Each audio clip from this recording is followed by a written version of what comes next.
Eh bien, bonjour à tous, je suis ravie de vous accueillir pour les matinales du numérique.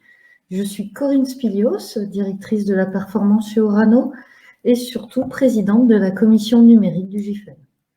C'est un réel plaisir de vous retrouver pour notre 3e édition, toujours autour de la continuité numérique co-organisée entre le GIFEN et la SFEN.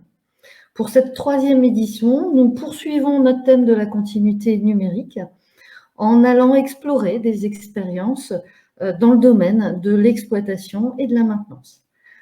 Avant d'entamer cette matinale, je vous propose de laisser la parole à Bruno Lancia, directeur général du groupe Nuvia, qui nous fera l'introduction de cette journée.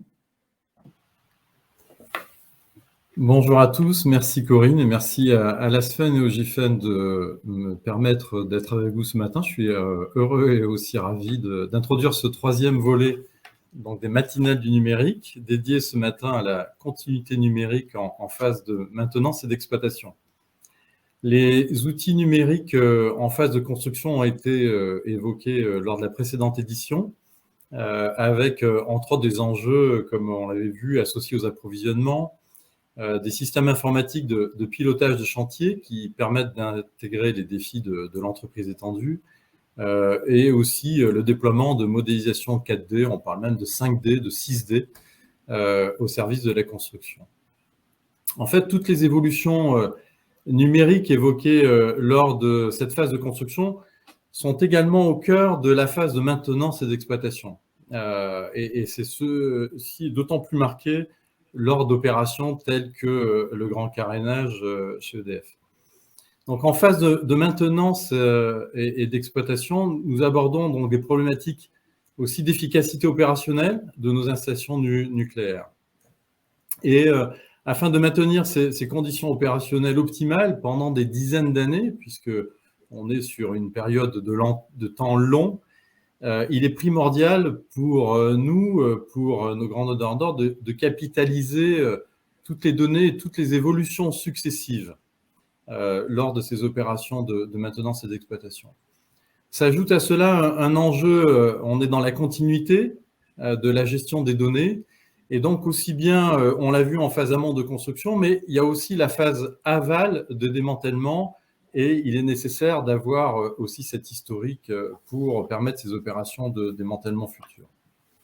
Donc, le numérique est de fait un des principaux leviers pour garantir une performance et disponibilité d'un équipement, d'un système ou d'une installation entière. En particulier, le numérique permet pour nos opérations de maintenance et d'exploitation, il permet de simplifier nos opérations. Donc, simplifier parce qu'on peut avoir quasiment une supervision en temps réel de nos opérations. Il permet aussi d'avoir une analyse et une prédiction aussi liée aux opérations qui sont réalisées. On parle même par extension parfois derrière de maintenance prédictive associée à ces opérations de maintenance, et puis donc de simplifier les opérations de maintenance. Donc le numérique assure au travers de ces moyens-là de la robustesse et de la traçabilité lors de nos opérations. Alors, chez Nuvia, nous avons intégré ces enjeux de digitalisation relativement tôt, donc on déploie des outils depuis quelques années, en particulier la maquette numérique qui nous permet, lors d'opérations sensibles et complexes, de pouvoir, au travers de ces maquettes, de pouvoir anticiper, appréhender un certain nombre de difficultés, et donc derrière d'avoir des opérations plus performantes et réussies. Mais aussi, on développe des outils qui permettent de suivre nos opérations sur le terrain. Alors, les objectifs de ces outils informatiques, on parle en particulier du DRT numérique. Nuvia n'est pas la seule entreprise à déployer ces outils. Il y a d'autres prestataires qui le font sur le parc, mais les objectifs sont multiples de ces outils. Le premier, c'est de permettre aux opérateurs d'avoir une liste de tâches interactives, leur donnant accès aux informations essentielles des opérations. On évite une multitude de documents papier. Et on sait que le nucléaire, on doit faire face aussi à une documentation parfois très riche, trop riche, et pas source de souvent potentiellement de performance, voire de difficultés pour nos opérateurs en termes d'appréhension. Donc, ce qui permet d'améliorer l'efficacité de leur intervention et leurs conditions de travail. Derrière ça, on vise la fiabilisation de nos interventions.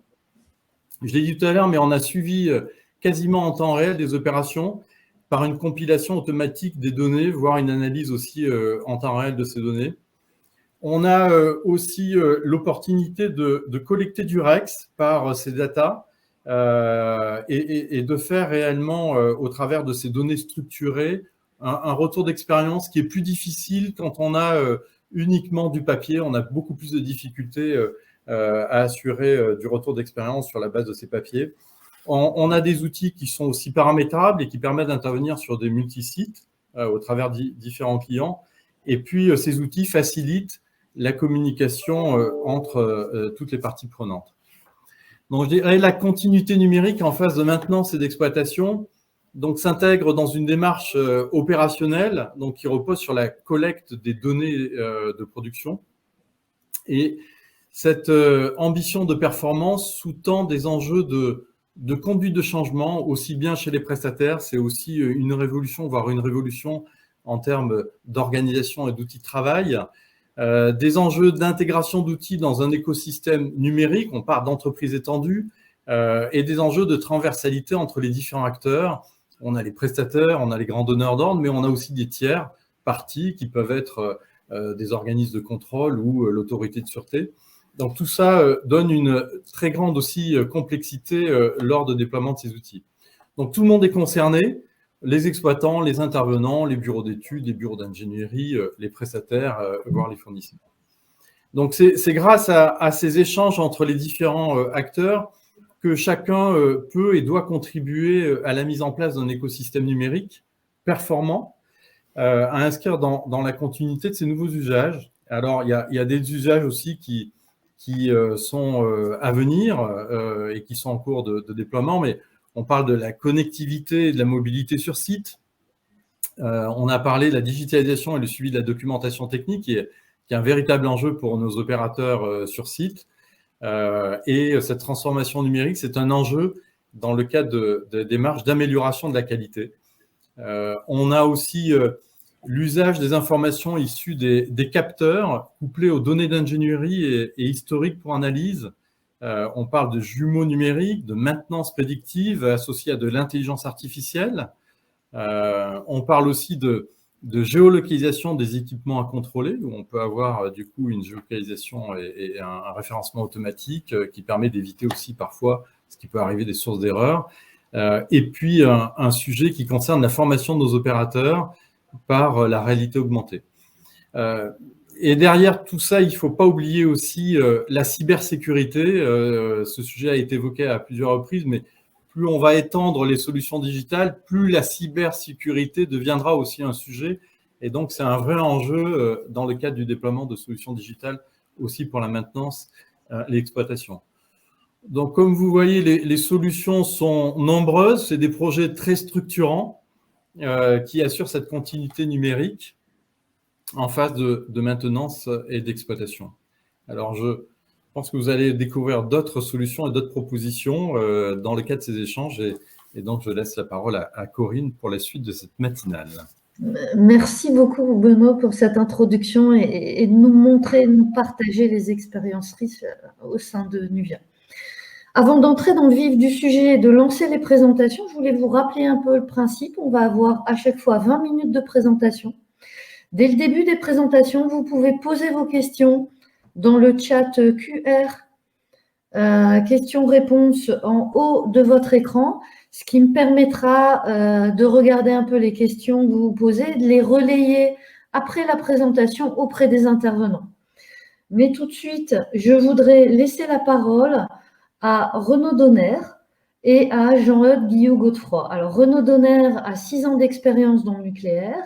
Il a été consultant dans un cabinet de conseil, puis a intégré la DSI d'EDF Commerce, Il a rejoint la filière nucléaire en intégrant le CNPE de Flamanville en tant qu'ingénieur source froide de 2015 à 2020 et il occupe désormais le poste d'ingénieur études à la direction technique DIP2N d'EDF. Jean Eudes, quant à lui, a 10 ans d'expérience dans le nucléaire. Il a débuté sa carrière dans le groupe Thales.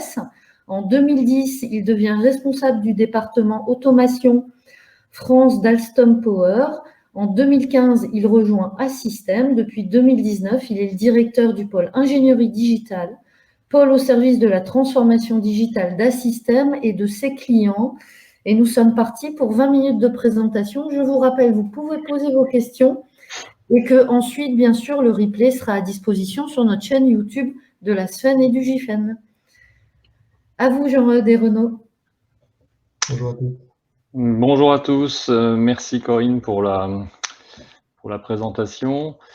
On va donc vous présenter avec Renaud un projet, en fait une innovation, on pourrait dire une tête de série, qui vise à démontrer en fait comment on peut justement exploiter les données à des fins de maintenance prédictive et comme ça a été dit précédemment, justement pour optimiser la maintenance d'un équipement. Alors, la présentation, elle a été faite. Donc, notre exposé, donc, on va d'abord vous présenter un petit peu la situation et la difficulté qui avait été rencontrée. Et puis aussi comment donc on a proposé cette innovation et comment on l'a mis en œuvre dans la durée. Et finalement, qu'est-ce qu'on peut en tirer comme conclusion, quelles conclusions on peut en tirer et les perspectives qu'on peut donner à ce prototype. Voilà. Donc, l'innovation qu'on a mis en place, elle a été faite sur le CNPE de Flamanville 1-2, et donc sur des dégrilleurs. Donc, je vais vous expliquer un peu ce qu'est un dégrilleur au sein d'une centrale, puisque vous n'avez pas forcément toutes les connaissances à ce sujet. Donc, les dégrilleurs se trouvent au niveau de la station de pompage d'une tranche. Pour bien comprendre, donc, la station de pompage va permettre de refroidir à la fois l'îlot conventionnel, notamment tout ce qui est condenseur. Elle va permettre aussi de refroidir tous les systèmes de sûreté au sein de l'îlot nucléaire via le circuit RRI sec. Alors nous, ce qui nous intéresse, c'est vraiment la station de pompage, puisque c'est là que sont installés les dégrilleurs et c'est dans cet endroit qu'on a mis en place notre innovation. Donc, pour comprendre le fonctionnement, on va dire macro, de la station de pompage, la station de pompage va permettre de faire circuler l'eau brute pour les besoins de la centrale.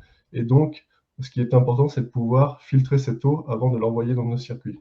Donc, on a 3 grosses étapes pour filtrer notre eau brute. Donc, la première, donc là, vous avez un schéma de la station de Cruas. Bon, ça diffère un peu de Flamanville, mais les principes sont là. Donc, vous avez d'abord ce qu'on appelle la Drôme flottante. C'est une sorte de barrage, on va dire, qui est fixe, qui va permettre de limiter les débris qui sont flottants à la surface, d'être aspirés dans l'installation. La deuxième étape, c'est ce qu'on appelle la phase de préfiltration.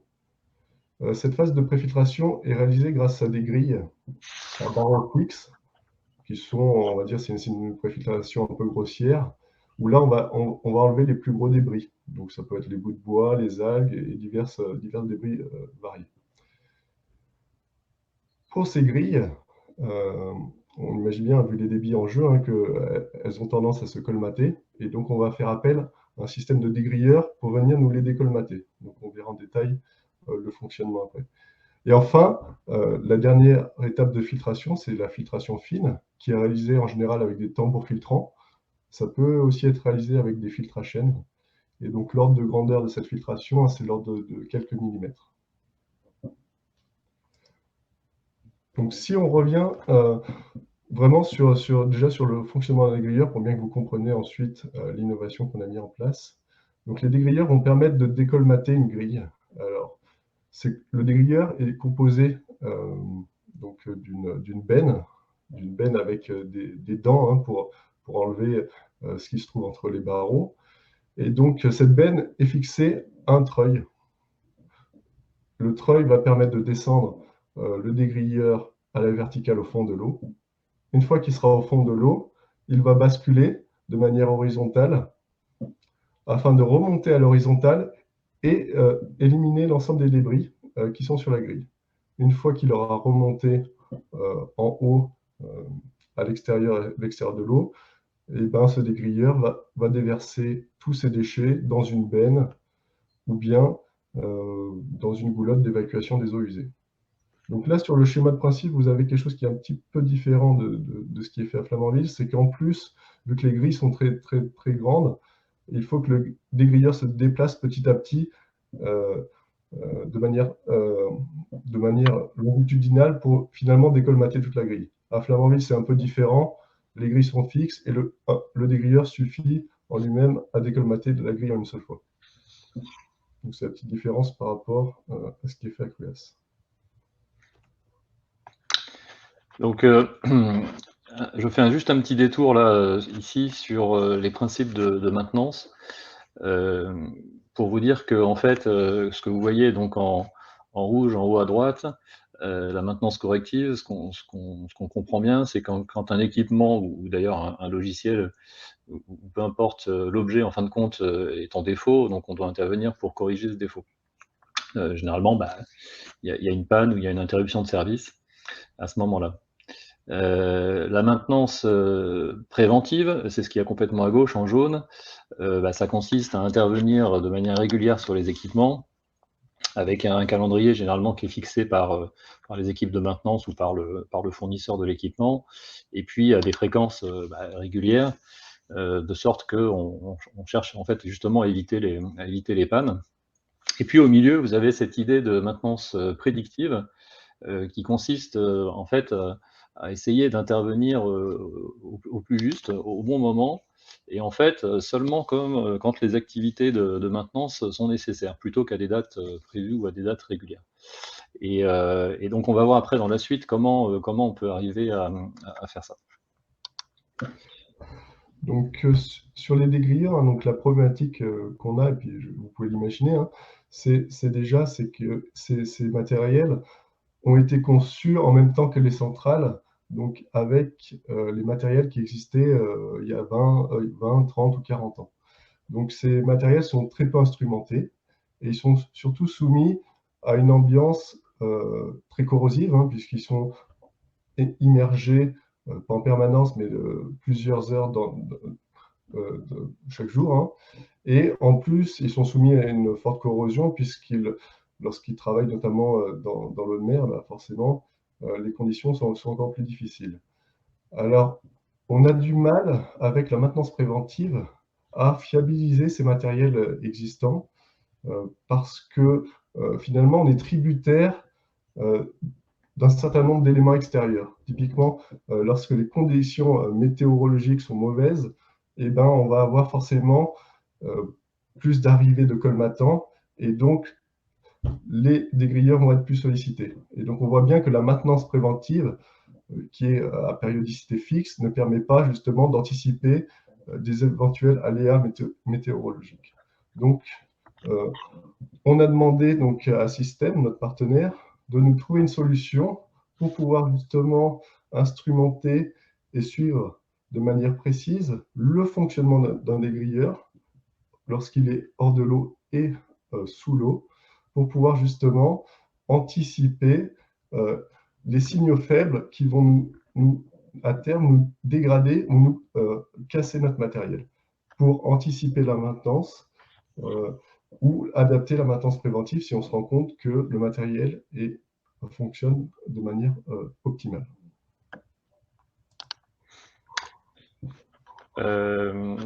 Voilà, donc le principe, le principe de l'innovation et en fait le principe même de la maintenance prédictive, donc, ou en tout cas pour pouvoir faire de la maintenance prédictive, il faut des données.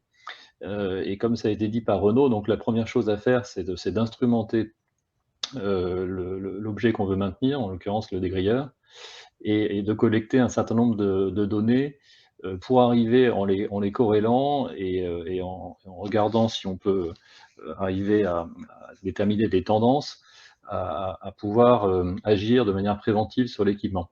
Donc là, sur cette slide et sur les suivantes, sur lesquelles je vais zoomer sur les différentes parties, on a une vision un peu globale du système qui passe donc par la mise en place de capteurs sur le dégrilleur, par la collecte de données qui sont en l'occurrence les fichiers météo et les données de marée, puisque en fait ce sont justement les données qui influent sur la maintenance des dégrilleurs. En fait, ce qui obstrue les dégrilleurs, ça peut être par exemple des algues, et en l'occurrence, en fait, ces phénomènes-là, ils sont liés à la météo et aux marées, évidemment. Donc ensuite, un système de traitement de ces données et puis l'émission de rapports vers l'exploitant à partir de ces données. Du coup, là, ce que je vous propose de faire, c'est de zoomer sur les différentes composantes de ce système. Donc la première chose, c'est d'instrumenter le dégrilleur. Donc pour ça, on a installé en fait un capteur, qui est en l'occurrence un capteur de position, donc un capteur accélométrique, qui en l'occurrence donc est autonome à la fois en énergie et aussi autonome en termes de transmission de données. Ça, on en reparlera tout à l'heure avec Renaud, mais c'est pour éviter d'avoir effectivement un impact sur l'exploitation et de ne pas être intrusif sur les équipements en place. Donc, en fait, sur ce prototype, on a un capteur accéléromètre. On pourrait imaginer aussi de collecter d'autres types de données dans un éventuel passage à l'échelle. Voilà, donc ça, c'est essentiel parce que s'il n'y a pas d'instrumentation des équipements, il n'y a pas de possibilité de collecter les données utiles. Donc, deuxième point, c'est la notion justement de continuité des données, qui est le thème de notre session aujourd'hui. Et on le voit bien ici sur cette planche. Donc, on a notre système physique qui est le dégrilleur, donc qui est instrumenté. Et puis, en fait, on remonte un certain nombre de données d'état du dégrilleur, également donc des données externes comme je vous l'ai dit. Ces données sont traitées et ensuite remontées à l'exploitant, et donc on a bien une forme de continuité de données entre les données physiques du site et temps réel du reste, et puis d'autres données qui sont utiles à la maintenance. Je vais zoomer encore plus sur le rapport qui est envoyé à l'exploitant. En fait, pour vous dire que ce rapport, il intègre donc les données de détection de type de défaut, les données qui sont la localisation de ces défauts, leur gravité, leur fréquence, et puis un certain nombre de recommandations pour l'exploitant qui sont associées à ces typologies de défauts. En fait, toute la notion aussi d'analyse de cause est intégrée dans ces rapports.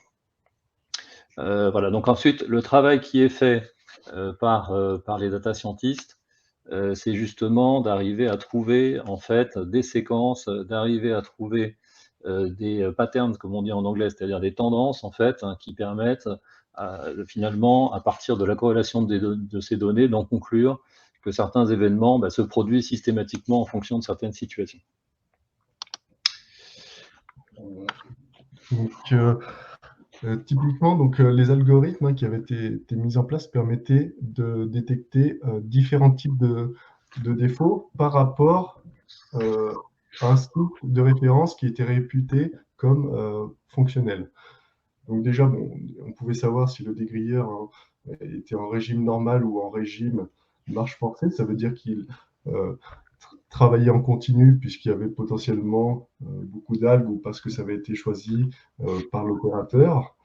Ensuite, donc l'algorithme était en capacité de nous dire, voilà, à telle heure, tel jour, il y a eu un défaut d'oscillation de la benne sous l'eau. Donc ça, en général, c'est dû à la présence d'algues, qui fait que ces algues sont tellement importantes que la benne malgré son poids de plusieurs centaines de kilos, arrive à basculer sous l'eau à cause de ces algues. Il y a aussi d'autres types de défauts, comme par exemple le défaut de la remontée verticale. Donc ça veut dire que typiquement le dégrilleur, là, n'a pas fonctionné. Ça veut dire qu'il est descendu à la verticale, il est remonté à la verticale, et donc le cycle de fonctionnement n'est pas bon. Il y a d'autres types de défauts qui peuvent être détectés, comme donc des oscillations de la benne hors de l'eau. Donc là on va dire c'est quelque chose qui est moins bien, hein, puisque potentiellement, vu qu'il n'y a plus l'eau pour amortir, ça peut à terme dégrader fortement le matériel. Voilà. Et après, d'autres types de défauts qui ne sont pas catégorisés lorsque vraiment c'est quelque chose qui est atypique par rapport aux apprentissages qui ont été faits. Donc si on zoome sur un défaut particulier, donc ça c'est un exemple qui est intéressant, puisqu'en fait on voit le cycle de fonctionnement d'un dégrilleur sur une durée de 10 minutes, et on voit différents défauts. Donc la première partie, donc ça se lit de gauche à droite, la première partie, c'est le moment où le dégrilleur va descendre à la verticale. Il va rentrer dans l'eau, donc ça on est en capacité de le savoir grâce aux données météo qui ont été intégrées. Une fois qu'il est en bas du pertuis, là, il va basculer à l'horizontale. Donc, on voit un changement d'axe, un changement assez net, qui est vraiment le moment de la bascule. Une fois que la bascule en plein milieu de la courbe là, donc, a été effectuée, le dégrilleur va effectuer sa phase de remontée. Donc, la première partie se fait sous l'eau, la deuxième partie hors de l'eau.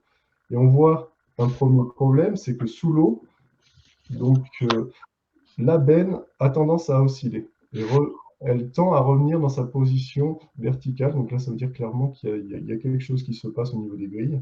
Il y a des débris divers et variés. La deuxième chose qui apparaît, donc là on est hors de l'eau, c'est qu'on voit un certain nombre de vibrations qui sont anormales sur la partie droite. Et donc là, clairement, c'est quelque chose qui n'est pas normal. En analysant ce signal et en allant voir en local ce qui se passait, on s'est rendu compte que sur la benne du dégrilleur, il y avait une platine amortisseur qui évite d'avoir un contact fer-fer entre la benne et le support de la benne, qui était détériorée et qui expliquait finalement ces oscillations anormales. Donc on voit bien l'intérêt de ce type d'installation, puisqu'en fait on est en capacité de savoir ce qui se passe sous l'eau et hors de l'eau, et de manière continue. Et donc, on peut à terme anticiper soit nos maintenances, soit nos consignes d'exploitation vis-à-vis d'un phénomène de colmatage ou autre.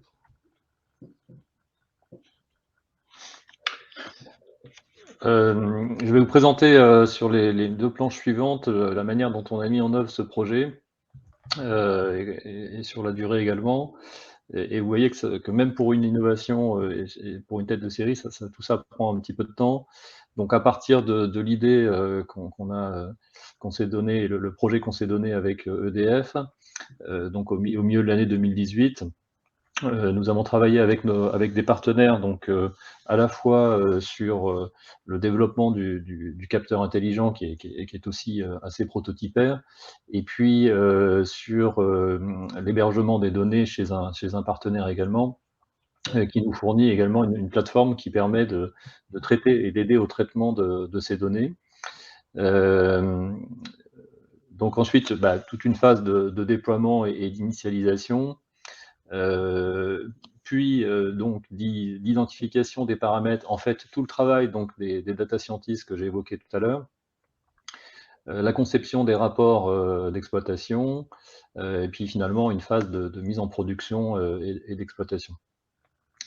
Voilà, ça représentait à peu près 2700 heures d'ingénierie en fait de travail, donc, et puis sans compter le coût des capteurs et d'hébergement des données. Donc ça, c'est pour le planning et les étapes clés. On a également travaillé à essayer d'imaginer ce que pouvait être en fait une étape, la suite, donc l'industrialisation d'un tel projet.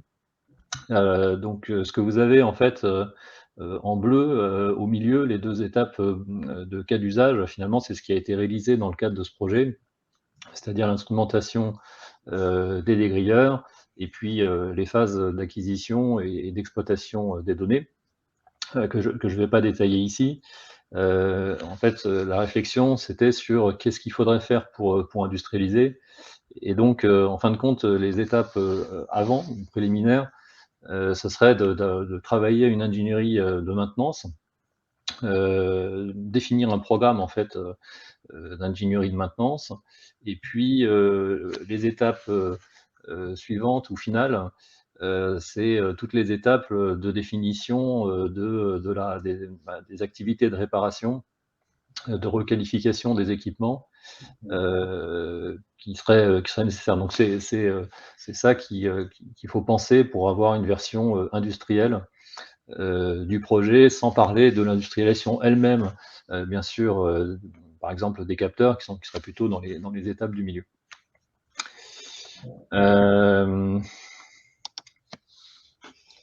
Voilà, donc, pour conclure, Renaud, je te donne la main. Oui. Donc, si on regarde un peu les perspectives de ce POC, on a essayé d'établir le ROI de cette innovation. Donc, clairement, c'était un peu difficile à estimer donc, ce ROI a priori, hein, puisque pour connaître, pour voir vraiment le gain de cette innovation, hein, il faut qu'on soit en capacité de voir l'impact de la limitation du ratio de maintenance corrective versus la maintenance préventive suite à cette innovation. Donc il nous faut un certain temps pour pouvoir nous assurer que ce type de capteur nous permette d'avoir un gain sur la durée. Donc là, pour l'instant, on n'avait pas assez de REX pour pouvoir calculer précisément le ROI. Clairement, au vu de ce qu'on a vu là sur cet essai, hein, c'est qu'on estime qu'on va pouvoir, donc, de fait, diminuer les volumes de maintenance fortuite, potentiellement de pouvoir réadapter nos périodicités de maintenance préventive et donc, de fait, diminuer les coûts. En termes de perspective, donc là, on a vu qu'on avait réalisé un POC. Maintenant, le challenge, effectivement, c'est de pouvoir l'industrialiser.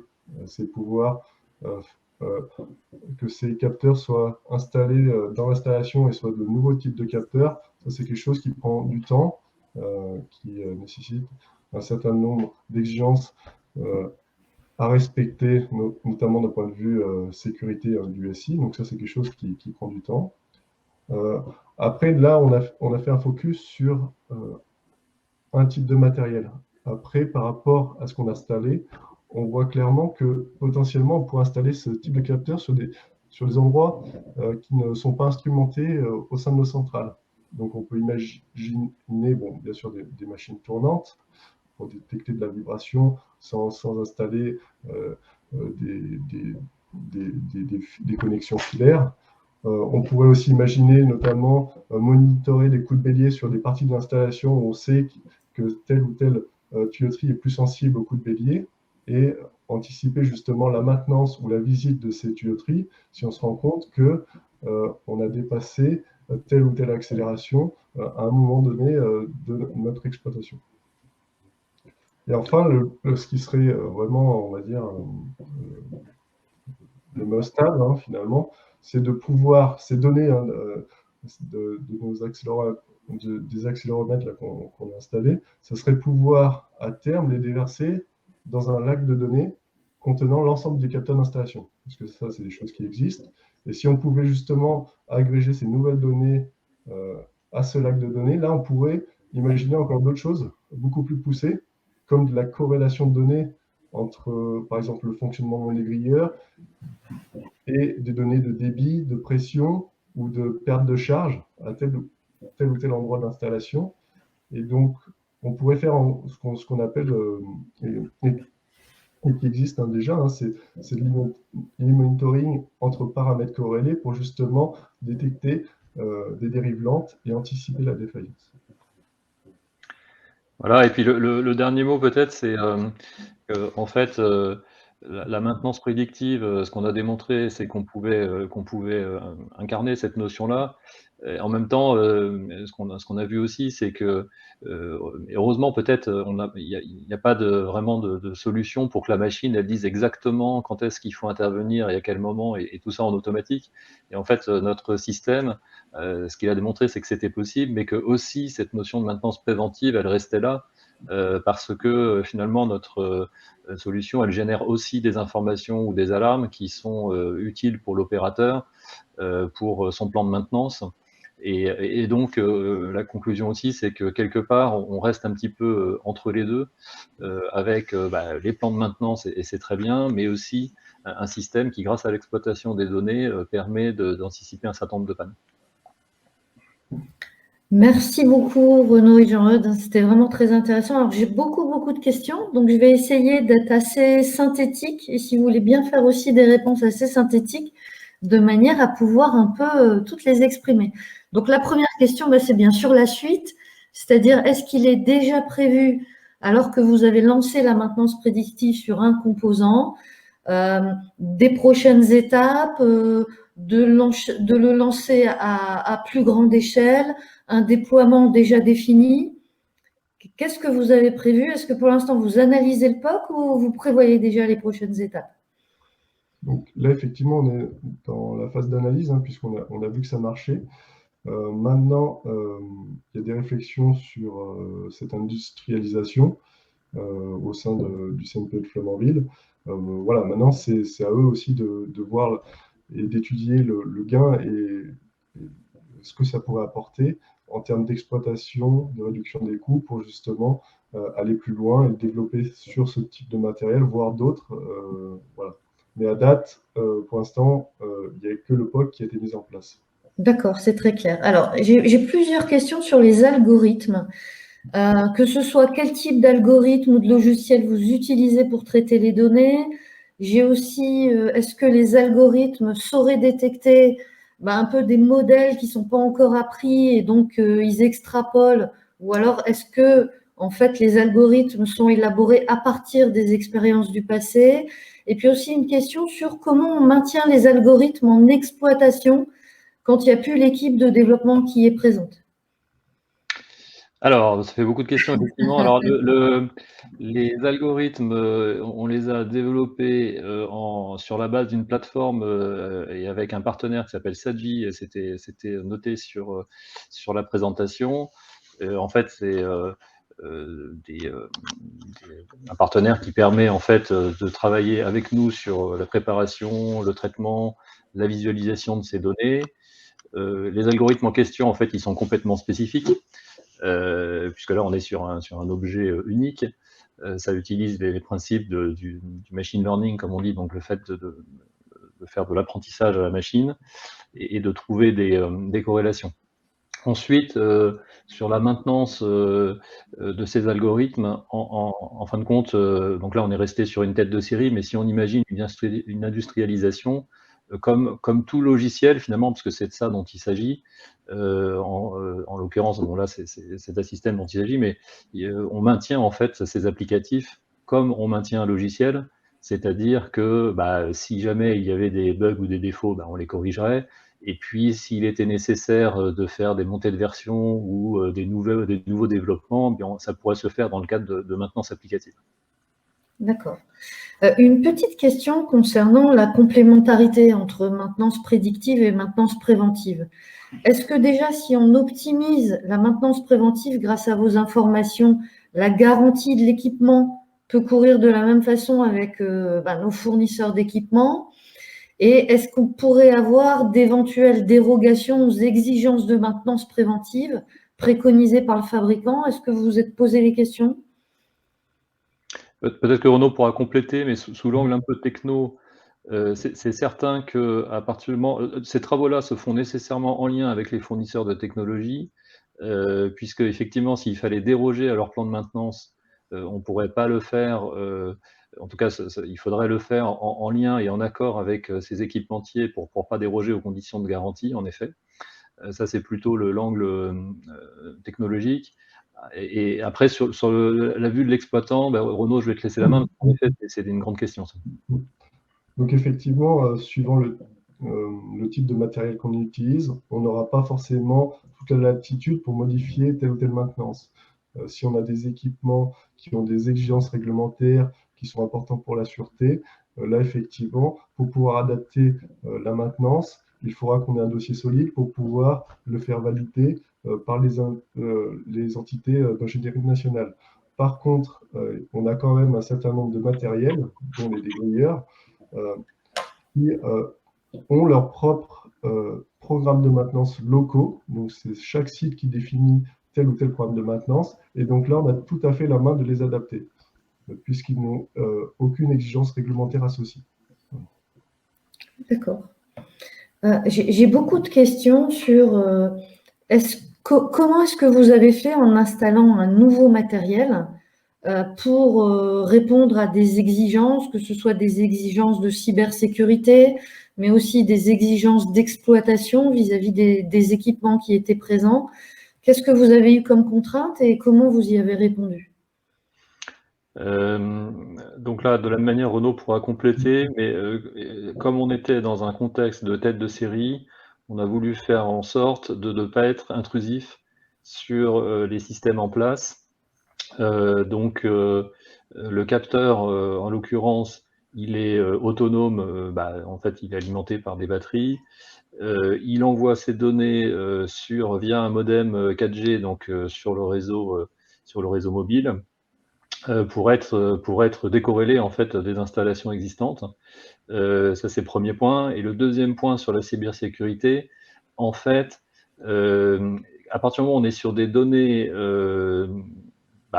météo par exemple ou marine, c'est des données publiques donc il n'y a pas de sujet. Et finalement les données de position de l'équipement, c'est pas tellement la donnée elle-même qui est sensible, ce serait de pouvoir modifier cette donnée. Donc là, comme on est sur quelque chose qui est unidirectionnel, en fait, juste de la remontée de données, il n'y aurait pas de possibilité d'intervenir sur, par exemple, commander le dégrilleur, puisque en fait, il ne se commande pas, on va dire. Mais c'est une question qui pourrait se poser si on instrumentait d'autres équipements, comme des machines tournantes, par exemple. Et concernant donc les contraintes vis-à-vis de l'exploitation, effectivement, donc on avait demandé à un système d'avoir un capteur qui ne génère pas plus de maintenance que ce que l'on avait initialement. Donc c'est pour ça qu'il nous avait mis en place des capteurs qui étaient en capacité de fonctionner pendant une année et transmettre les données donc en continu avant de devoir recharger par exemple la batterie au bout d'un an. La deuxième contrainte qu'on avait, et puisque effectivement donc on est au niveau de la filtration, ce qu'on ne voulait pas, c'était que par exemple le capteur puisse être aspiré en aval et se retrouver par exemple au niveau du tambour filtrant, puisque là finalement on perd tout le gain. Si on met un matériel qui va permettre d'éviter le colmatage, mais en contrepartie il génère un risque qu'on appelle ça un risque FME, de partir dans les circuits, là, ça aurait été problématique. Donc, on avait demandé d'installer un capteur donc, qui soit suffisamment gros pour justement qu'il ne puisse pas passer déjà les grilles de préfiltration. Et puis, je ne sais pas si vous l'avez vu sur les images, mais on avait un double système de fixation, à la fois un système de fixation boulonné au niveau du dégrilleur, et en plus, on avait une chaîne de sécurité supplémentaire pour éviter qu'il ne parte, en l'occurrence, dans la mer.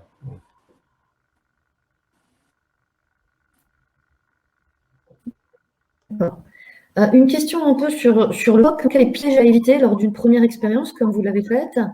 Que feriez-vous différemment après cette première expérience? Et est-ce qu'il y a quand même des inconvénients dans la solution que vous avez choisie?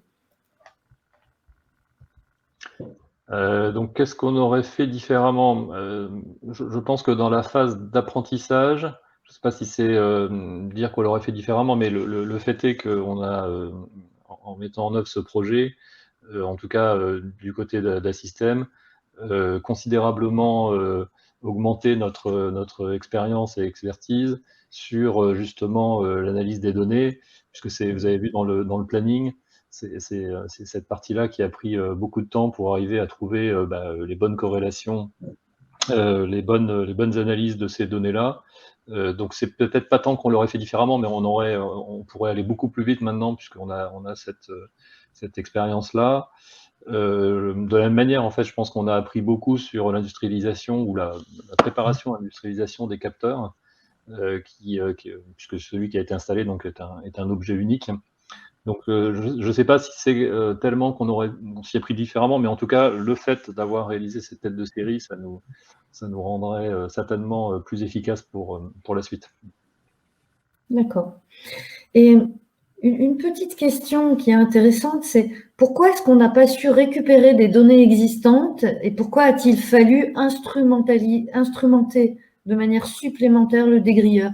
Y a-t-il pas déjà des données existantes qui étaient exploitables? Donc, sur ce type de matériel, très peu. On voit bien, hein, ils ont été construits, ils ont été pensés il y a 40 ans, donc avec la technologie qui existait donc à l'époque. Donc, les seules informations qu'on a finalement, ce sont des informations de fin de course, ce sont des capteurs mécaniques qui nous permettent de savoir si le fin de course a été attaqué en position basse ou en position haute, par exemple. Pour autant, ce n'est pas parce que vous avez une information sur ce fin de course que c'est ce qui se passe dans la réalité. Si vous avez un dur mécanique lors du mouvement, vous pouvez très bien avoir le dégrilleur qui se bloque en position intermédiaire sous l'eau, et vous ne le saurez pas sans ce type de matériel. Donc, on ne pouvait pas se fier qu'avec le peu de capteurs que nous avions, et c'est pour ça que nous avons implémenté cette solution. D'accord. Et puis la dernière question, parce que hélas le temps passe vite. Est-ce que vous en avez un peu parlé dans la synthèse, mais est-ce que vous pourriez un peu développer sur à l'instant T, est-ce que vous pouvez commencer à faire un ROI et à mesurer ce que ça vous a fait gagner depuis la mise en place de la solution? En fait, je vais laisser Renaud conclure là-dessus, mais il y a quelque chose qui est de l'ordre des gains qualitatifs sur le fait que les opérateurs reçoivent des informations qui sont intéressantes pour les plans de maintenance. Après, comme Renaud l'a dit, il pourra développer. Ce qui est plus compliqué, c'est d'arriver à calculer un vrai ROI. Ce qui est certain, et je pense que c'est vrai pour les dégrilleurs, mais aussi pour d'autres équipements, c'est que si on peut démontrer qu'avec un tel système, on peut limiter, voire éviter des fortuits, alors on arrive rapidement quand même à se convaincre que le ROI il est intéressant parce que, et là Renaud pourra confirmer, mais si les dégrilleurs ont un réel problème, je pense que ça peut aller jusqu'à un arrêt ou un repli de la tranche. Évidemment, là on comprend tout de suite que les coûts sont pas en rapport avec l'investissement. D'accord. Et est-ce que vous l'avez mesuré quand même ou pour l'instant c'est bien trop tôt? C'est-à-dire, est-ce qu'en se comparant aux années précédentes, on peut déjà mesurer des choses? Non, parce que là, c'était vraiment un POC. Donc, on avait fait une installation temporaire hein, sur le CNP de Flamanville. Les installations temporaires, on ne peut pas les laisser en permanence. Donc, on a dû déposer, une fois qu'on a vu que le fonctionnement était à l'attendu. Si on voulait vraiment justement pouvoir faire ce ROI, il faudrait faire fonctionner cette innovation sur plusieurs cycles. Donc, j'entends cycle de production, donc plusieurs années. Donc là, effectivement, on n'avait pas ces éléments. Et pour pouvoir vraiment estimer le gain, effectivement, il faudrait que l'ensemble de nos dégrilleurs, puisque là, on l'a fait sur un dégrilleur, il faudrait que l'ensemble de nos dégrilleurs soient équipés pour qu'on puisse à terme dire, bah voilà, en termes de gain de production, le fait d'avoir mieux surveillé nos dégrilleurs, ça nous a permis d'éviter potentiellement une baisse de charge ou un repli de tranche, puisque on n'était plus en capacité d'alimenter nos pompes de production. Ok, très bien. Merci beaucoup pour cette présentation. Alors, comme d'habitude, je vais en frustrer quelques-uns parce que toutes les questions sont arrivées et il y en a beaucoup. Mais en tout cas, je vous rappelle, vous pourrez repasser la vidéo si vous en avez besoin. Et comme d'habitude, on vous donnera les contacts si vous avez des questions derrière. Merci beaucoup, Renaud et Jean-Eudes. Un grand merci pour ces échanges. Et ce que je vous propose sans transition, c'est de passer au deuxième sujet, donc sur l'agrégateur de données, un jumeau numérique de l'information pour l'exploitation. Donc, c'est un cas d'usage d'Orano présenté avec 3 intervenants, Karim, Thierry et Chloé, dont je vais vous faire le portrait tout de suite. Donc, Karim Mechri a 15 ans d'expérience dans le BIM. Secteur de la construction en tant qu'expert BIM, il a travaillé chez Bouygues, chez Eiffage. Il a rejoint le groupe Orano en début d'année 2021 en tant que responsable de programme continuité numérique et jumeaux numériques dans le cadre du projet Shift. Et Thierry Lavero, donc Thierry a plus de 30 ans d'expérience dans le secteur du nucléaire. Il a débuté sa carrière dans l'usine d'enrichissement du Tricastin et a occupé de nombreux postes opérationnels, que ce soit dans les équipes de démarrage, d'essai, responsable d'intervention. Il est aujourd'hui responsable excellence opérationnelle sur le site du Tricastin. Et Chloé Dumas, Chloé a 2 ans d'expérience dans le secteur nucléaire. Après une expérience dans le département HSE de Nuvia, elle occupe depuis 2020 un poste aussi de responsable excellence opérationnelle. Je vous laisse la parole, Karine, Chloé et Thierry. Je vous laisse 20 minutes et après je reviendrai avec les questions. Parfait. Merci Corinne. Alors effectivement, nous allons vous présenter la démarche d'agrégation de la donnée pour l'exploitation afin de constituer le jumeau numérique. Et avant de commencer, je vous propose de revenir sur certaines définitions, notamment celle de la continuité numérique. Effectivement, pour la continuité numérique, donc c'est d'assurer la transmission de l'information tout au long du cycle de vie d'un site. Le parallèle à ça, c'est le PLM qui permettrait par la suite de gérer de façon un peu plus centralisée et en configuration ce cycle de données. Et afin d'assurer cette continuité, surtout, la donnée doit être collectée, enrichie et ou transformée et agrégée, et ce afin de constituer ce qu'on appelle un jumeau numérique de l'information. Alors, pourquoi nous avons choisi de mettre en place cet agrégateur de données? Comme l'a fait remarquer Bruno en introduction, on se retrouve avec de plus en plus de données et de bases de données différentes et d'outils différents. Le besoin pour une recherche d'informations sur les différentes bases de données est assez récurrent et fastidieux, avec un risque de non prise en compte de certaines informations. Et le temps du coup consacré à cette recherche est assez long et conséquent. Le besoin donc est exprimé par les métiers, c'est d'avoir un seul point d'accès à toutes ces informations, quelle qu'en soit la base et quel qu'en soit le type, et d'avoir une recherche exhaustive et surtout rapide, un peu type Google, sur l'ensemble de ces bases. Le principe de l'agrégation de la donnée, donc ici sur la partie gauche, on a, on va dire, la manière traditionnelle de recherche d'informations sur les bases de données avant l'arrivée de l'agrégateur, c'est-à-dire qu'on a un écosystème avec une démultiplication des bases de données. Ici, vous avez quelques exemples. L'opérateur qui recherche un équipement par sa référence, par exemple, devait faire une recherche manuelle sur chacune de ces bases et agréger manuellement toutes ces informations pour se constituer son dossier. Avec l'agrégateur de données Aveva en ce qui nous concerne, nous avons toujours ce même écosystème. Par contre, c'est la plateforme, cet agrégateur, qui à travers la référence donnée par l'opérateur va effectuer une recherche exhaustive sur toutes les bases de données et l'afficher sur une seule plateforme, tous les résultats inhérents à cette recherche.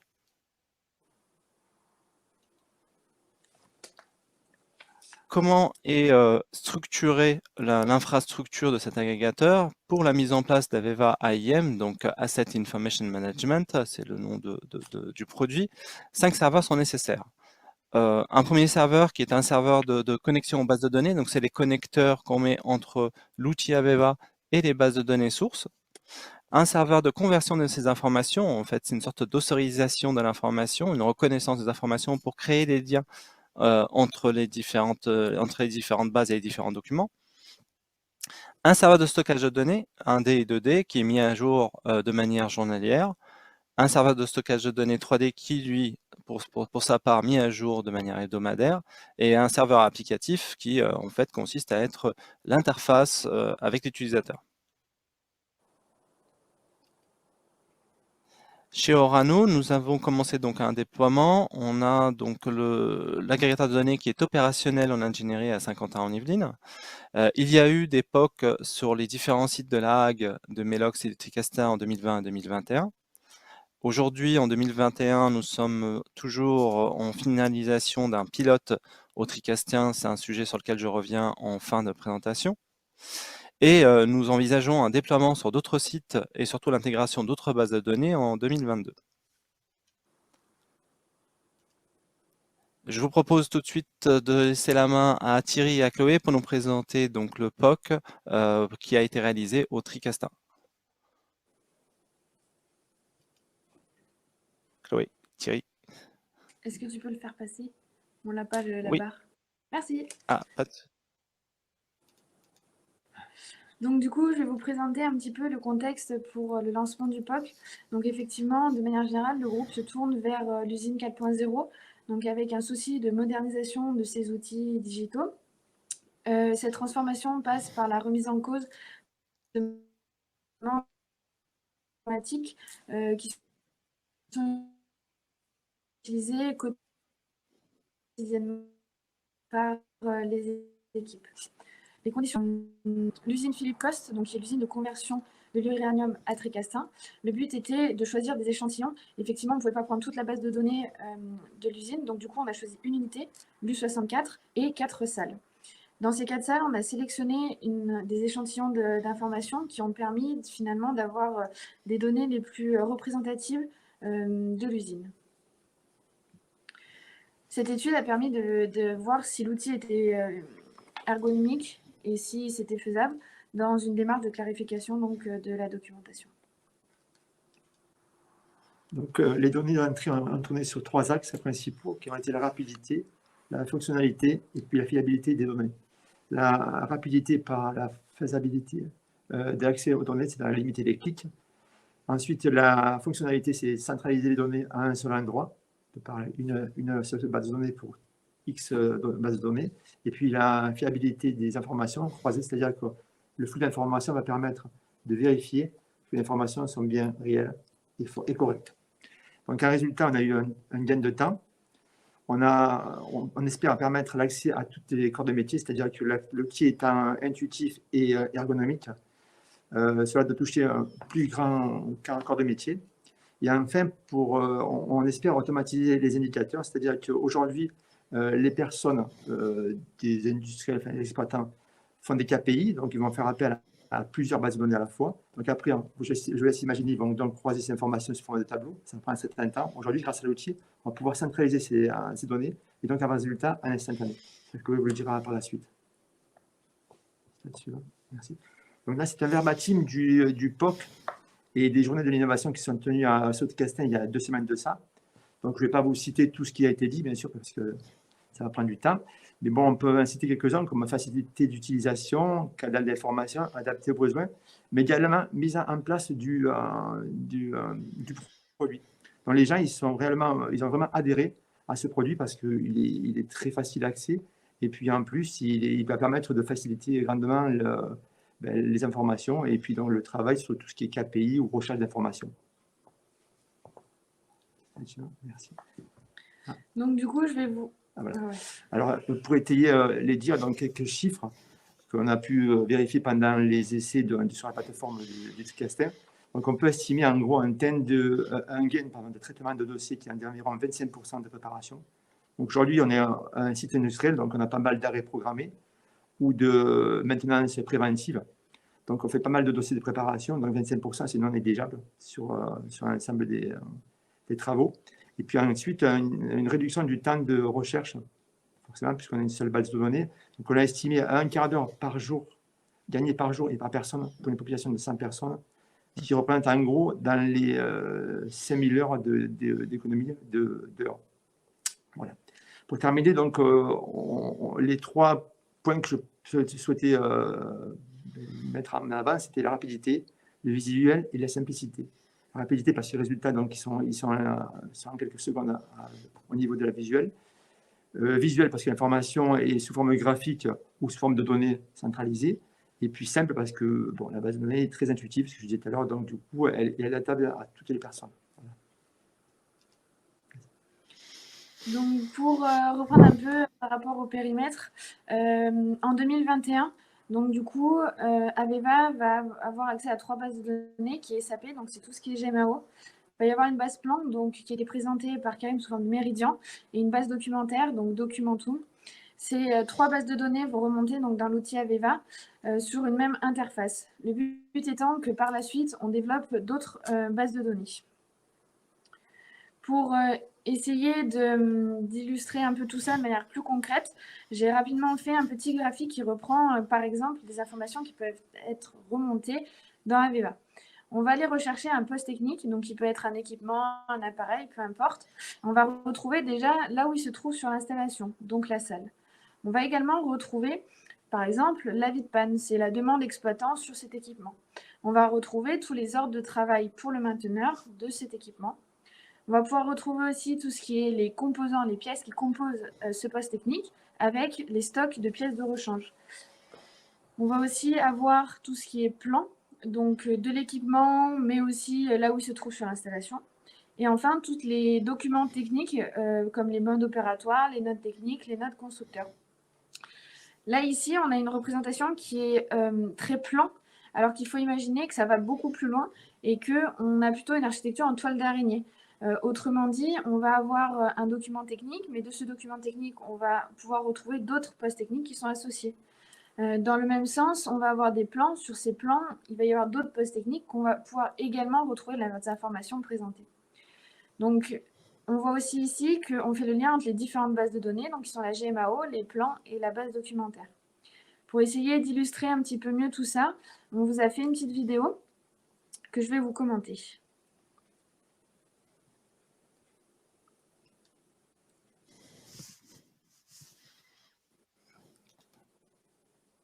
Cette vidéo a été réalisée l'année dernière à l'issue du POC afin de présenter l'outil. Donc la vision en fait de base, le page d'accueil de cet outil est celle-ci. En haut à gauche, on va pouvoir faire une recherche. Donc par exemple ici par ID. Donc c'est les identifiants des postes techniques, donc souvent des numéros. Ça peut être aussi des recherches de numéros de plans, de documents.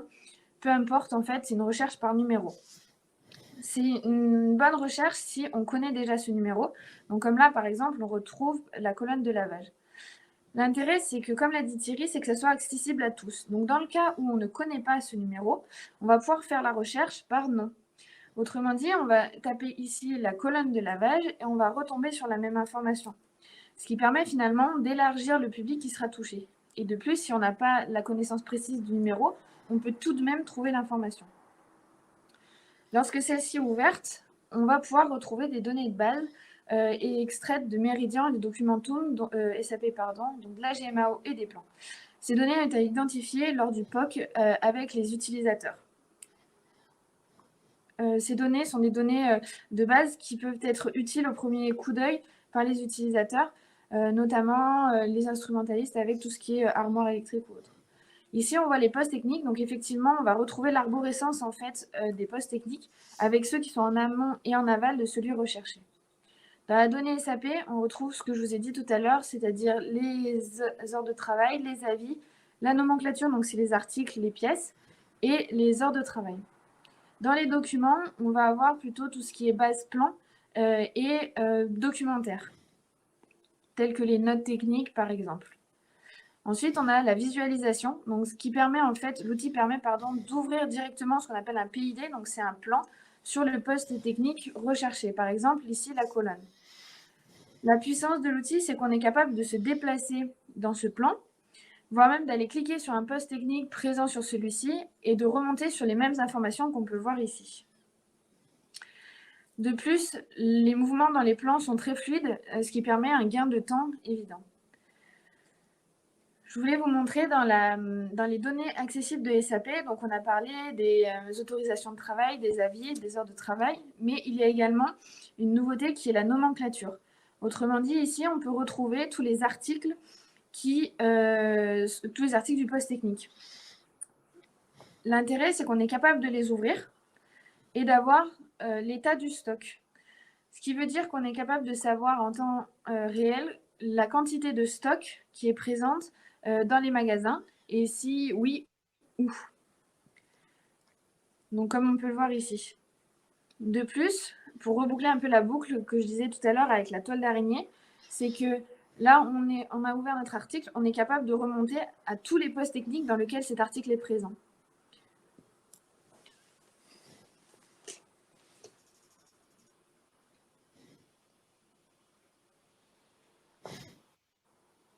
La dernière chose que je voulais vous montrer sur cette partie, c'est sur les documents.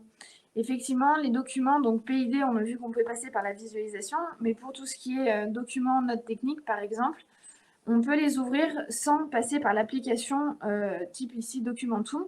Donc, on peut les ouvrir dans l'outil Aveva. L'ouverture est quasi instantanée, ce qui est aussi un gain de temps pour les utilisateurs.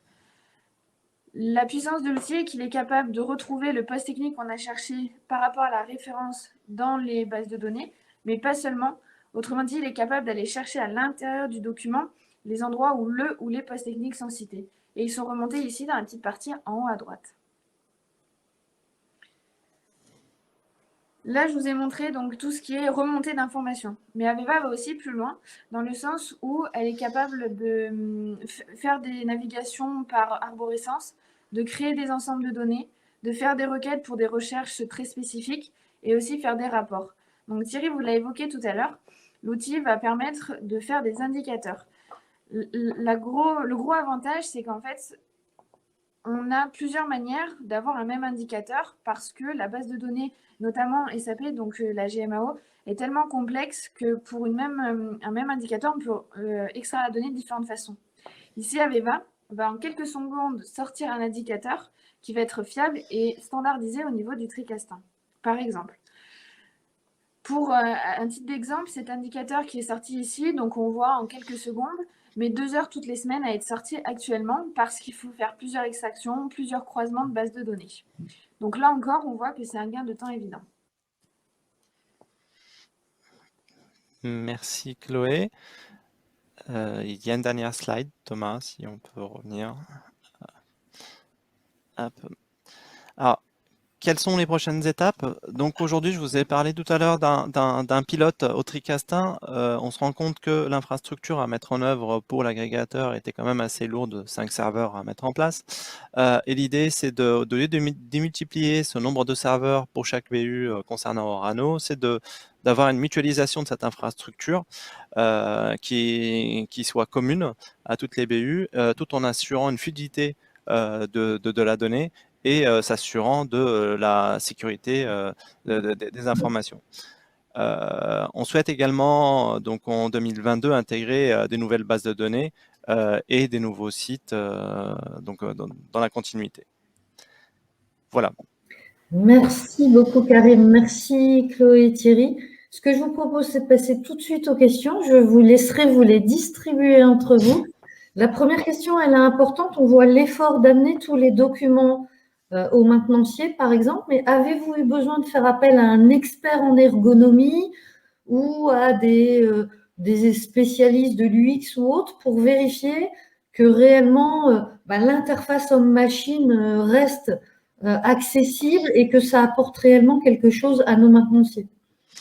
Alors, je vais commencer par répondre, je ne sais pas si Chloé et Thierry veulent compléter, mais effectivement, le travail a été co-construit entre l'éditeur, donc Aveva, et les opérateurs terrain pour avoir une ergonomie qui corresponde à leurs besoins, notamment sur la manière d'afficher les résultats et sur on va dire les graphiques attendus.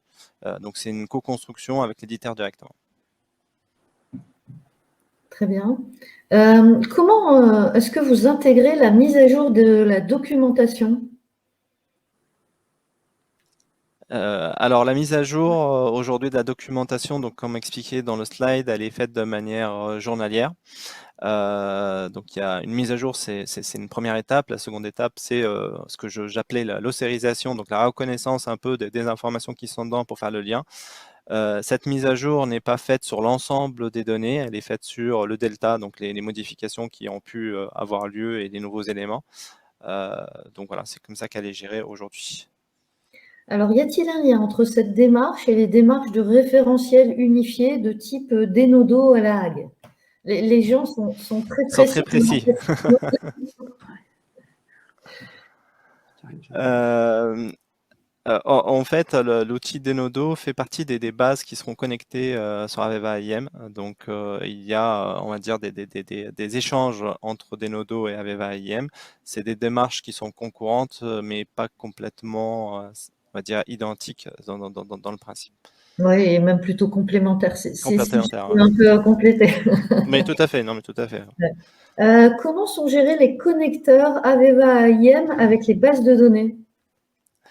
Alors, les connecteurs Aveva AIM sont gérés donc, par notre service d'ingénierie Orano Projet en lien, on va dire, avec notre ASI et avec l'éditeur, hein, bien entendu, notamment pour la création, mais aussi la mise à jour lors de montée en version, par exemple, des bases de données sources. Et donc, c'est comme ça qu'on les gère. Donc, c'est vraiment internalisé chez nous. Très bien. Alors, Orano se met-il en dépendance de Aveva pour la maîtrise et le stockage à long terme de ces données, ainsi que pour leur exploitation? Comment pourrez-vous changer de plateforme? Alors, clairement, l'outil Aveva n'est pas un outil de stockage, c'est un outil d'affichage de l'information, d'agrégation et d'affichage de l'information. Donc, on n'a pas on va dire, de contrainte à ne passer que par Aveva. L'idée, c'est on a trouvé un agrégateur qui nous convienne dans la manière d'agréger et d'afficher notre information. Si demain on souhaitait modifier on va dire de GED, d'outils et de référencement de nos documents, on pourra le faire. Il n'y a pas vraiment de lien et on va dire de contrainte en ce sens. Au niveau de l'architecture, pour bien comprendre, la solution Aveva fait-elle des requêtes vers les bases existantes? Si oui, est-ce qu'elle cache un certain nombre de données? Est-ce que vous pouvez le paramétrer? Et quel est le niveau de stockage entre local et central, par exemple? Ça aussi, c'est très précis.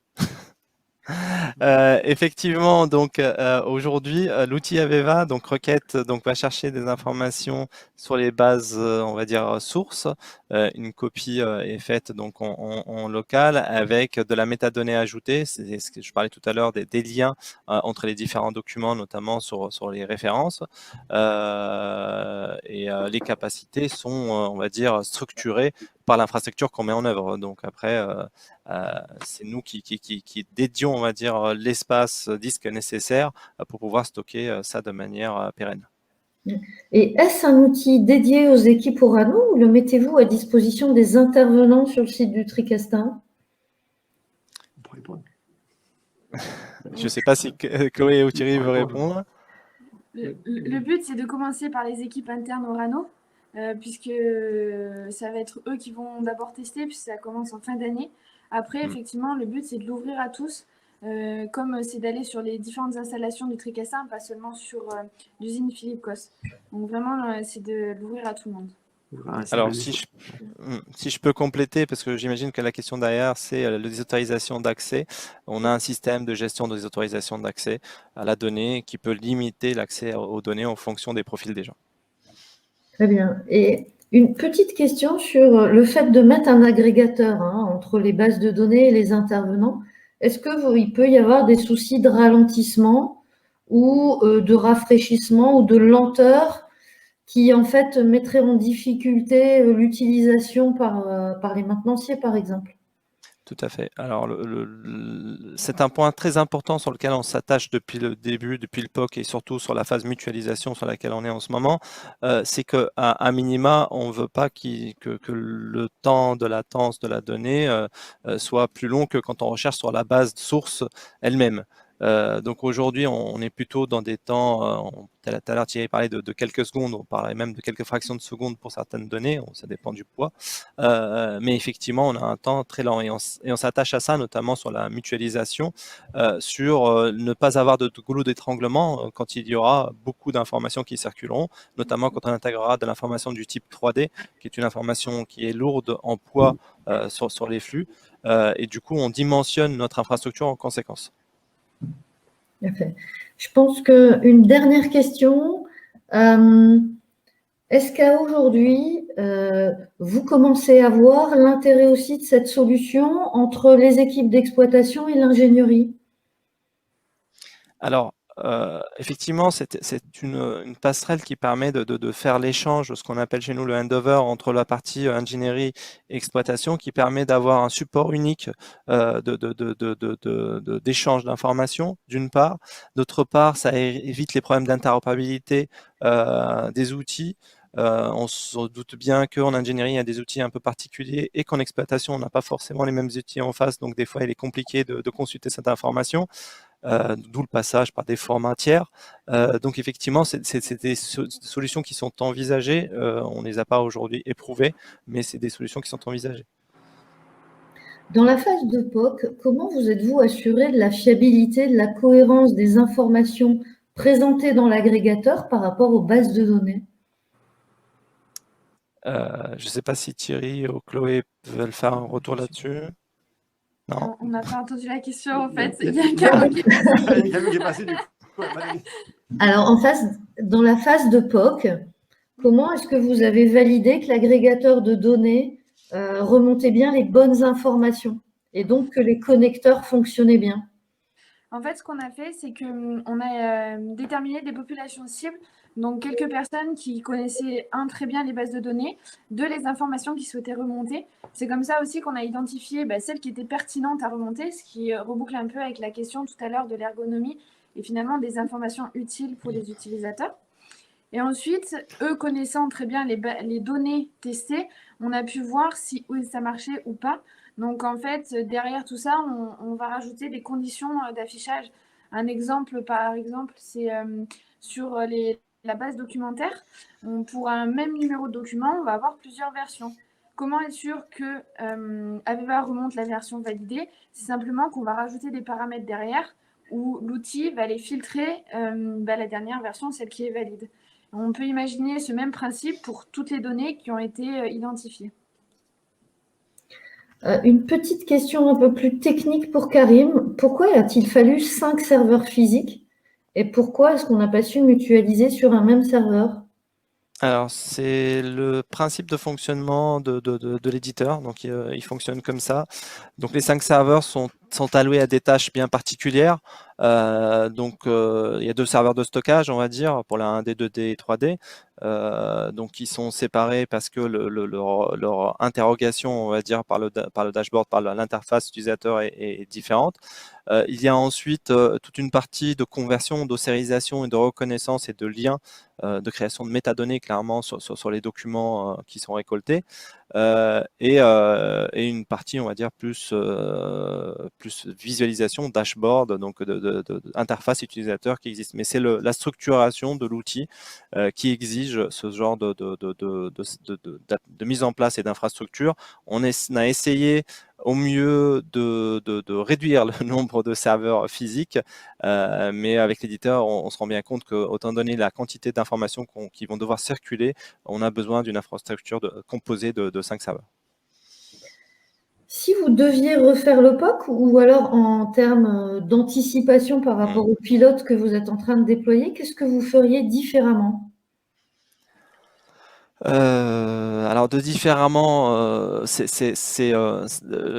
pour revenir sur l'exemple EDF, c'est pas tout à fait différemment. C'est des choses qu'on se dit qu'on pourrait faire en plus. C'est par exemple la 3D n'a pas été prise en compte comme étant donnée source dans l'époque, et on se rend bien compte que pour la constitution d'une infrastructure, c'est très dimensionnant. Notamment si on souhaite respecter des règles de confidentialité chez nous. Donc il y a des sujets de chiffrement et de déchiffrement de l'information qui nécessitent, on va dire, un travail bien particulier, notamment au côté serveur. Donc c'est des choses qu'on aurait pu intégrer en POC. Bon, on s'est, on va dire, focalisé sur les données qu'on avait et dont on avait besoin aujourd'hui.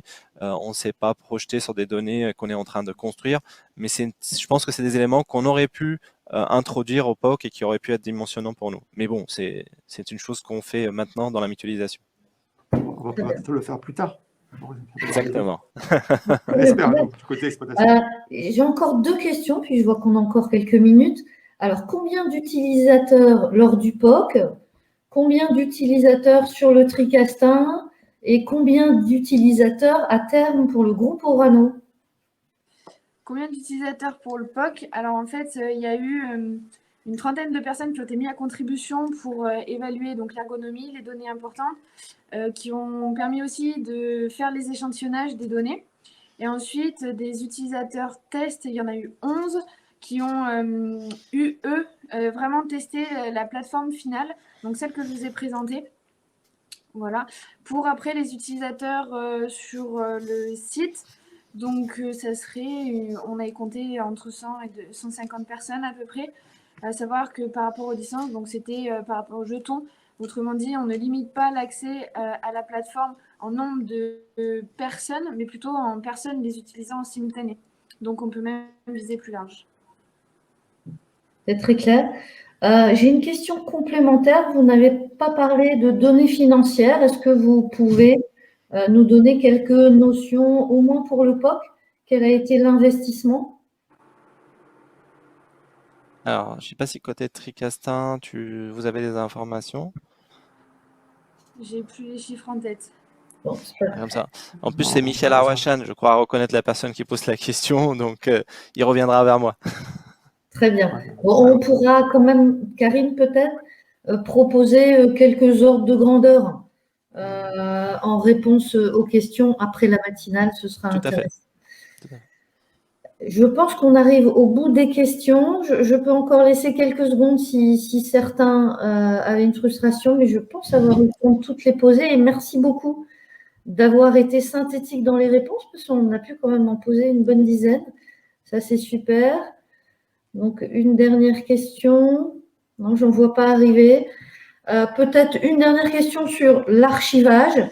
Si jamais des interlocuteurs voulaient aller rechercher des informations archivées et non plus en cours dans les bases de données, est-ce qu'aujourd'hui, c'est une fonctionnalité qui existe?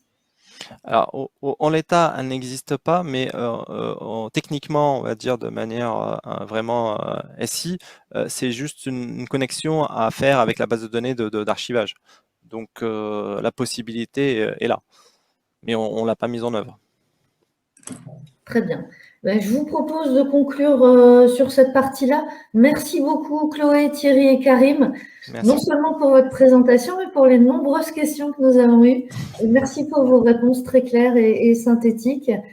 C'est maintenant que l'on va clore cette matinale du numérique.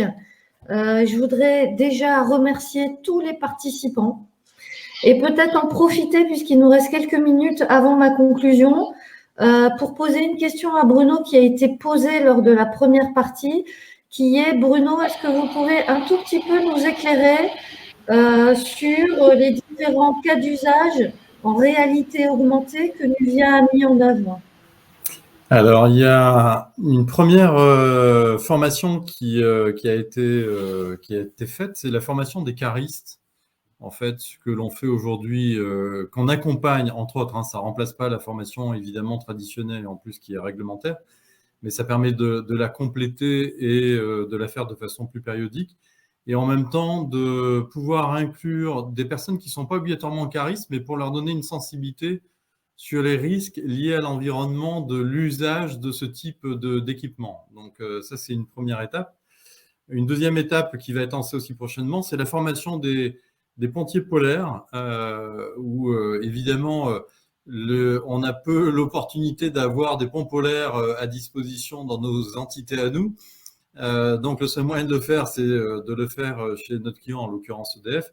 Et donc là aussi, c'est d'avoir un simulateur réalité virtuelle pour compléter et former nos opérateurs. Donc ça a été lancé, on aura cet équipement d'ici quelques semaines, voilà, au sein de nos équipes. Merci beaucoup pour ces quelques exemples. Alors, ce que je vous propose maintenant, c'est d'abord un grand merci à tous nos intervenants d'aujourd'hui, hein, Renaud, Jean-Eudes, Karim, Chloé et Thierry, pour la qualité des présentations. Merci aussi à tous les participants. Nous sommes montés à un peu plus de 70 hein, dans cette matinale. Donc, merci à tous les participants qui font la richesse de ces échanges. Je vous rappelle que suite à cette matinale, vous aurez à disposition la vidéo sous YouTube du SFEN et du GIFEN, la présentation disponible sur la plateforme de SFEN et du GIFEN, et bien sûr aussi, nous reprendrons les questions et les quelques réponses synthétiques qui auront été faites lors de ces présentations. Un deuxième point important pour nous, c'est la prochaine matinale du numérique, donc aura lieu le jeudi 16 décembre de 8h30 à 10h sur le thème de la continuité numérique en phase de démantèlement et gestion des déchets nucléaires. Je vous rappelle que suite à cette séquence, tout de suite à la fin du webinaire, vous allez pouvoir répondre à un sondage. Ce sondage vous est accessible et nous vous remercions d'y participer car il nous permet à chaque matinale, bien sûr, de nous améliorer et de mieux répondre à vos attentes. La mise à disposition du replay sera aujourd'hui ou demain, comme à chaque fois. Et vous aurez aussi un lien de téléchargement pour accéder à l'ensemble des supports. Je voudrais aussi, comme d'habitude, faire un grand remerciement donc, à Bruno qui a accepté de faire l'introduction de cette matinale. Merci. Et puis à toutes les équipes du GIFEN et de l'ASFEN qui nous permet d'organiser ces matinales et d'échanger autour de la continuité du numérique et plus globalement autour de tous nos sujets numériques pour la filière du nucléaire. Merci à tous et donc dès la fin du webinaire, il vous restera 2-3 minutes pour répondre au sondage. Merci à tous, au revoir. Merci, au revoir. Au revoir. Au revoir.